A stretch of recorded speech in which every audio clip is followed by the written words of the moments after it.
안녕하세요. 김석일 목사와 함께하는 예수님 이야기 제4단원의 이 시간 17번 강의가 되겠습니다. 본문 말씀은 역시 동일합니다. 마태복음 13장 13절로 17절. 동일한 말씀이지만 그 중에서 제일 중요한 것은 본질적인 이해, 그리고 또 하나는 이제 세상을 살아가는 데 필요한 아주 중요한 교훈들입니다. 우리 모두는 다 이 땅에 살면서도 천국의 구원을 받을 뿐만 아니라 이 땅에 살면서도 다 행복하기 바라고 또 우리가 성공하는 인생을 살기를 바랍니다.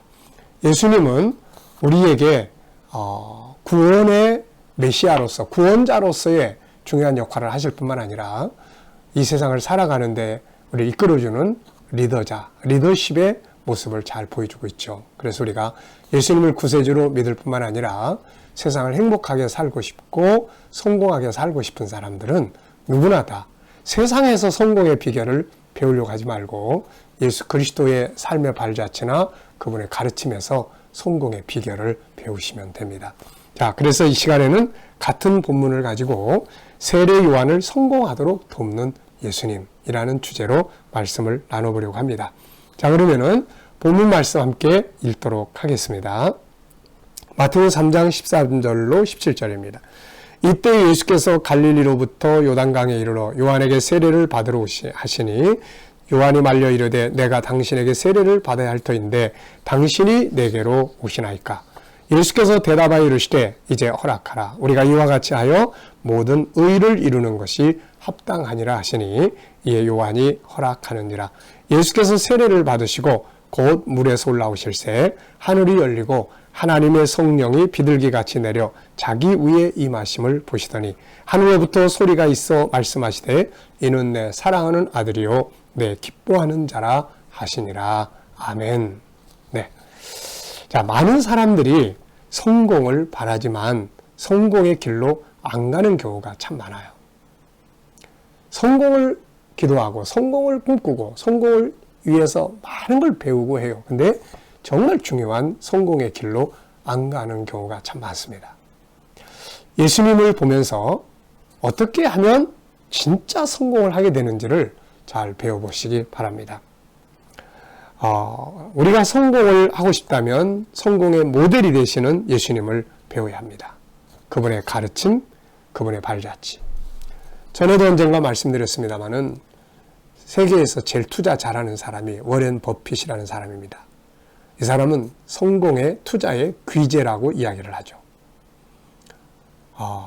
그래서 이 사람하고 잠깐 만나서 점심 한번 먹고 성공의 비법 하나를 전해 듣는데 많으면 몇십억 경매를 붙여요. 그거를 작게는 몇 억씩을 투자를 한다고 합니다. 자, 정말 그 워렌 버핏보다 더 뛰어난 위대한 성공자, 절대로 실패할 수 없는 워렌 버핏은 그래도 실패하는 경우들이 종종 있더라고요. 네, 예수님의 비법 배워보시기 바랍니다. 자, 그분은 오늘 진정한 성공의 길이 무엇인지를 보여줍니다. 우리가 이것을 꼭 배워야 합니다. 그분이 본문에서 가르쳐주신 성공의 비결은 상대방, 그 사람의 성공을 도와주는 것이에요. 그 사람으로 하여금 성공하게끔 도와주는 일을 하는 것이에요. 이것이 예수님의 성공 비결입니다. 주님은 세례 요한에게 오셔서 그 사람이 하던 일을 멈추게 한 게 아니에요. 그 사람의 사역을 성공하도록 조연이 되어주신 거죠. 만약에 예수님께서 오셔가지고 이제 자네 할 일 다 끝났어. 그만하고 나와. 그랬다면은 세례 요한이 얼마나 민망하고 무안하고 하던 일을 멈추고 나와야 되니까. 그런데 예수님은 세례 요한이 거절을 하는데도 불구하고 이렇게 해서 의를 이루어야 된다. 세례 요한이 하는 그 사역을 성공하도록 머리 숙여서 잘 이렇게 해줍니다. 그래서 세례 요한의 사역이 성공하게 도와주신 거죠. 결국은 이것이 주님을 성공하게 만드신 비결입니다. 상대방이 성공할 수 있도록 자기가 주연이 아니라 조연이 되어 주신 거죠. 결국은 어떻게 되었습니까? 요한도 성공하고 예수님도 성공하시게 된 거죠. 이런 것을 가르쳐서 세상에서는 윈윈 전략이다 이렇게 이야기를 합니다. 나 혼자 성공하는 게 아니라 같이 성공을 하는 거죠. 자, 우리는 어떻습니까? 나만의 성공을 위해서 다른 사람을 혹시 이용하고 있지는 않나요? 아니면 그 상대방의 성공을 돕기 위해서 내가 뭔가를 하고 있나요? 네. 세상은 자기만의 성공을 꿈꾸죠. 그래서 상대방을 이용하려고 그러고 희생하려고 그러고 자기만의 이익을 추구하려고 합니다. 가깝게는 부부지간에도 자기 행복만을 추구를 해요. 상대방의 행복을 위해서 내가 무엇을 할 것인가를 생각을 하면 같이 다 성공하는데 나만을 위해서 너는 왜 그러고 너 때문에 내가 막 이렇게 이야기를 하는 거죠. 직장에서도 마찬가지고요. 서로 짓밟고 올라가려고 하고 그러다 보니까 결국은 같이 실패자가 되고 말아요. 같이 불행해지는 거죠. 자, 우리는 예수 그리스도로부터 성공의 비결, 진짜 행복하고 성공하고 싶으면 이 비결을 꼭 배우셔야 합니다. 예수님의 사역은 이 세상에 오셔서 항상 이런 방식으로 하셨어요. 먼저 요구하지 않습니다. 먼저 그 사람의 필요를 채워줘요. 네, 그 사람을 성공하게 도와줘요. 누가복음 5장 1절로 7절에도 이 내용이 잘 나타나 있습니다. 고기 한 마리 못 잡았던 베드로에게 야, 그거 잘 안 되니까 그만두고 날 따라와라. 이렇게 말씀하신 게 아니고 깊은 데 가서 그물을 내려라. 그래가지고 베드로가 한 번도 경험해보지 못했던 고기잡이로서의 어부로서의 성공을 이루게 만들어줍니다. 그랬더니 베드로가 너무 감동이 돼가지고 다 버려두고 예수님을 따라간 거죠. 베드로는 성공을 얻었고 어부로서의 성공을 얻었고 예수님은 베드로를 얻으신 거죠. 자, 여러분. 네. 누가복음 5장 1절부터 11절까지의 말씀이었어요. 자, 먼저 상대방의 필요를 공급해서 상대방을 성공하도록 도와주는 거죠. 우리가 아이들을 다룰 때도 마찬가지예요. 아이들이 바깥에서 막 친구들하고 놀고 있는데 엄마가 야, 너 빨리 들어와. 빨리 안 들어와? 너 혼날 줄 알아? 계속 놀고 있으니까 가서 그냥 끌고 들어오는 거예요. 아이의 지금 놀고 있는 것을 회방하는 거죠. 그 아이가 막 화가 나는 거예요. 할 말이 있어도 일단은 그 아이가 놀고 있는 모습을 성공하게끔 도와준 다음에 다 끝난 다음에 문제점을 함께 나눌 수 있는 이게 필요한 거거든요. 이게. 자, 그가 하는 일이 잘 되도록 도와주라. 비록 마음에 들지 않는 사람, 마음에 들지 않는 일이라 해도 뭔가를 하고 있으면 그 일을 성공하도록 도와주는 것이 중요합니다. 예수님의 사역은 항상 이런 모습으로 사역을 하셨죠. 포도주의 기적을 행하셔서 결혼잔치를 성공하게끔 만드셨고 갈릴리 바다 위에서 풍랑을 만나 고전하던 그들을 도우셔서 항해를 성공하게 만드셨고 더 이상 희망이 없던 사마리아 여인, 가늠하다 잡힌 여인 이들에게 그들의 아픔을 치유하셔서 그들의 인생을 성공하게끔 돕습니다. 수많은 절망적인 사람들을 먼저 세워주고 성공적인 인생을 살도록 만들어 주셨어요. 그랬더니 이 사람들이 다 감동을 받아가지고 주님 따라가는 거예요. 주님은 그들의 성공을 도우셨고 그들을 얻음으로써 주님의 사역을 성공하시게 된 것입니다. 예수님이 보여주신 중요한 리더십, 삶은 바로 다른 사람의 필요를 채워주고 다른 사람의 성공을 돕는 일이었습니다. 그분은 세상에 오셔서 항상 주는 일을 하셨죠. 치료하는 일을 하셨고 필요한 걸 주셨어요. 실패자들은 일으켜서 성공하도록 돕습니다. 그는 인간을 실패자로 만드시는 것이 아니라 성공하도록 자기만을 위해서 사람을 이용하신 것이 아니라 제자들을 이용한 게 아니라 그들을 성공하도록 만들어 주신 것입니다. 그랬더니 다 목숨 바치면서 주님을 따라가게 된 것이죠. 세상에 자기를 성공하도록 돕는 사람을 싫어하는 사람은 아무도 없어요. 그런데 우리는 나의 성공만을 생각을 해. 나의 행복만을 생각을 해.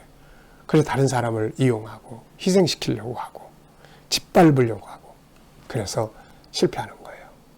세상의 정치도 그렇고 세상의 경제도 그렇고 삶도 그렇고 사회도 그렇고 우리 그런 거 많이 보지 않습니까?